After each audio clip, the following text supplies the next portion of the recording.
Assalamualaikum warahmatullahi wabarakatuh. Selamat pagi, siang, sore, atau malam. Halo semua, perkenalkan saya Zondul Iqbal dan saya adalah perwakilan dari kelompok PT Educat. Dan di sini saya akan menjelaskan mengenai setting, peran, dan pengguna dari database Udu PT Educat. Baik, hal pertama itu, pertama yang perlu kita lakukan, kita ke setting dulu. Lalu di sini kita akan ke users companies, lalu kita klik companies. Nah, di sini saya sudah buat PT Educat, di mana di sini sudah ada ini ya, sudah ada namanya, kemudian kontak, kemudian ini ada bisa isi dengan sesuai address kita sendiri, kemudian company ID juga kita bisa buat company ID-nya, ini phone juga bisa kita tambahkan, dan email dan websitenya. Ini adalah signature dan kemudian adalah company web icon-nya. Kita bisa menambahkan logonya dengan cara menambahkan ke ini langsung kita tambahkan aja di sini, dan ini web icon-nya bisa kita ganti juga.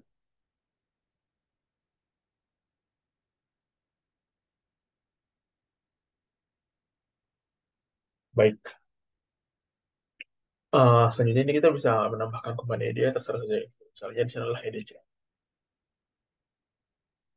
Terus websitenya udah, ini emailnya udah ada di sini. Kemudian ini adalah font. Ini sudah mulai data fontnya dan bisa saya tambahkan di sini. Dan addressnya sendiri bisa saya langsung tambahkan. Misalnya Jakarta Selatan. Kemudian saya itu Jakarta. Dan ya, ini adalah sudah ya. Baik, kita langsung save aja dengan menekan tombol save manually.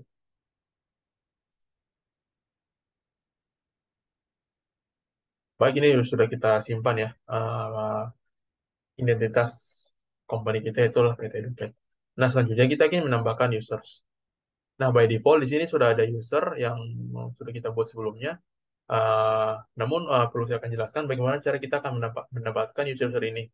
Jadi by default user yang sudah memang terbuat dari awal, yang sudah kita buat dari awal itu adalah administrator ini. Jadi ini adalah bekerja sebagai admin atau orang yang memegang database dan mempunyai kontrol terhadap database ini secara penuh ya. Kemudian selanjutnya untuk menambahkan menambahkan user lain, kita bisa dengan manual menggunakan tombol new ini, lalu kita tambahkan user, ataupun kita bisa menggunakan import record. Dan di sini saya menggunakan metode import records. Ini adalah data dari user yang akan saya import menggunakan proses import record tadi, yaitu terdapat 9 user dengan nama purchase untuk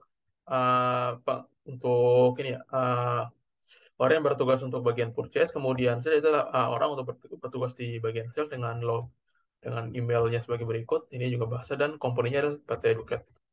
Kemudian ada accounting untuk orang yang bekerja di accounting dengan email sebagai berikut. Warehouse untuk orang yang bekerja di warehouse dan inventory, itu manufacturing inventory sebagai berikut. Kemudian di sini adalah website editor. Ini bagian untuk mengurus website dari company PT Educat sendiri dengan email sebagai berikut. Kemudian adalah HR dari PT Educat dengan email sebagai berikut. Kemudian adalah student atau pengguna dari PT Educat ini. PT Educat sendiri adalah perusahaan yang bergerak di bidang jasa bimbingan pelajar ya. Jadi nah, student sebagai pengguna jasa dari PT Educat. Kemudian fakulti dosen sendiri dari orang-orang yang menggunakan PT Educat, dari orang-orang yang mengurusin kegiatan pendidikan yang ada di dalam PT Educat dengan email sebagai berikut. Untuk importnya sendiri itu tinggal menggunakan tombol import records, lalu upload file. Di sini ambil kita cari filenya tadi, lalu kita masukkan di sini ya. Nah ini sudah masuk semuanya. Jika kita ingin mengecek validitas dari data-data yang akan kita masukkan, kita coba dulu menekan tombol test ini. Oke, ini adalah non-repo jika kita misalnya sudah memasukkan file dengan nama yang sama. Ya, ini kita cancel aja karena sudah masuk. Dan di sini kita akan mulai mengecek dari role-nya satu persatu ya. Mereka desain terhadap apa aja. Nah, pertama kita akan ke accounting dulu. Di sini accounting mempunyai email address seperti ini. Dan accounting ini user type-nya adalah internal user. Kemudian accounting sendiri itu dia bakal diberikan role full di accounting. Jadi dia akan sebagai advisor di sini. Kemudian ini manufacturing harusnya dia tidak diberikan akses kepada manufacturing. Dan ini juga tidak ada ya ini inventory dan uh, Semua role-nya tidak ada, jadi dia hanya by default dia cuma bisa bekerja di bagian accounting saja ya. Nah, kita masuk ke sebelum selanjutnya. Ini administrator, udah, dan yang pasti administrator itu dia akan diberikan semua role penting dari setiap modul yang ada, setiap divisi yang ada dalam Educate ini. Selanjutnya ini adalah fakulti atau dosen. Jadi fakulti atau dosen ini tipe usernya itu adalah internal user juga, pengguna sistem dari pengguna ERP PT Educate ini, dan dia akan diberikan role sebagai manajer dari admission, kemudian Open Education dia diberikan role fakulti, assignment-nya sebagai manajer, attendance-nya juga sebagai manajer, exam sebagai manajer, dan discuss sebagai manajer juga. Baik, sudah. Ini kita selanjutnya masuk ke role berikut. Ini role yang by default sudah ada di dalam bodohnya. Jadi ini adalah human resource. Jadi human resource ini role-nya sendiri itu dia bakalan diberikan full access ke dalam human resources ya. Ini by default dari Udo-nya dia diberikan tapi dalam bentuk restricted editor.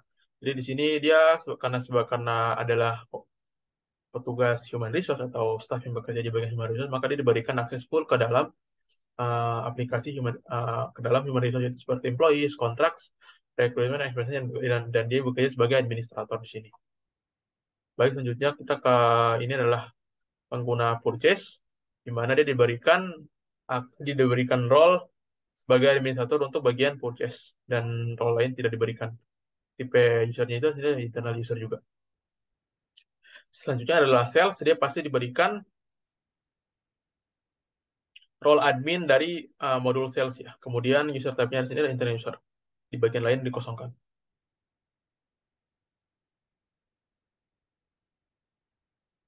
Selanjutnya student,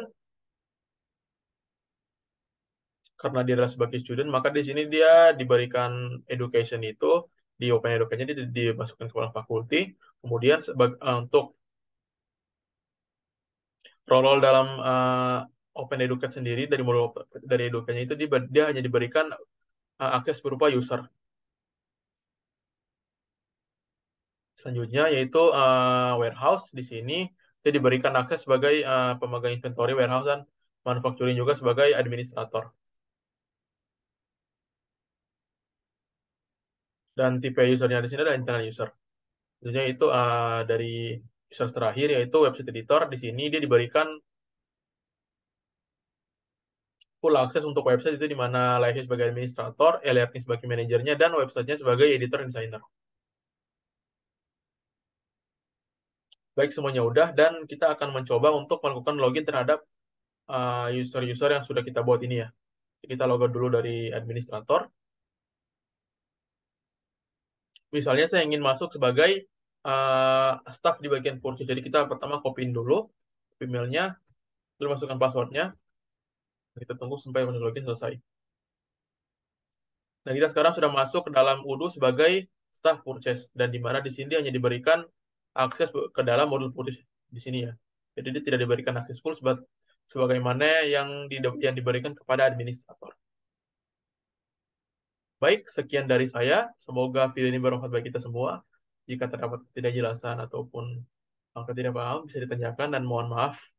Akhir kata, wassalamualaikum warahmatullahi wabarakatuh.